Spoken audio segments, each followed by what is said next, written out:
নমস্কাৰ বন্ধুসকল, আমি স্বাগতম জনাইছোঁ। আজি জন্মাষ্টমী আছিলে, দিনত জন্মাষ্টমী প্ৰসাদ লৈ আহিলোঁ নামঘৰৰ পৰা। মনোগনে কোনটো খাম খলি ধৰি লগাই আছে, এটা মুখত টাপককৈ ভৰাই থৈ দিলে।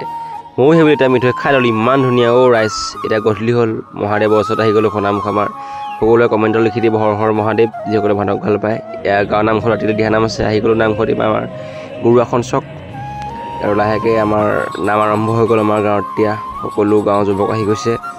আজি ৰুচি পৰি আছে, এয়া আমাৰ নবৌহঁতেৰে ৰুটি বেলি আছে আৰু এইফালে মানে ৰুটি বনায়ো আছে। এয়া আমাৰ চকী দেউতাই বাঢ়ি বাদন ধুনীয়া বাঢ়ি গৈ আছে দেই। এই আৰু ৰাইচ ৰুটি বেলিয়ে মানে আধাটো হৈ গৈছে আৰু এই আমাৰ ভাজি চাজি চব আছে। এয়া হৈ গ'ল আমি ৰুচি পৰি খাব পৰা। কাৰেণ্টটো গুচি গ'ল, সকলোৱে আন্ধাৰে মুন্ধাৰে খাই আছে আৰু এতিয়া কাৰেণ্টটো হ'লে অপেক্ষা কৰি আছোঁ। কাৰেণ্টটো আহি গ'ল অৱশেষত। আজিলৈ ভিডিঅ'টো এনেকৈ আন্ধাৰ মিনিট আকৌ আহি আছে।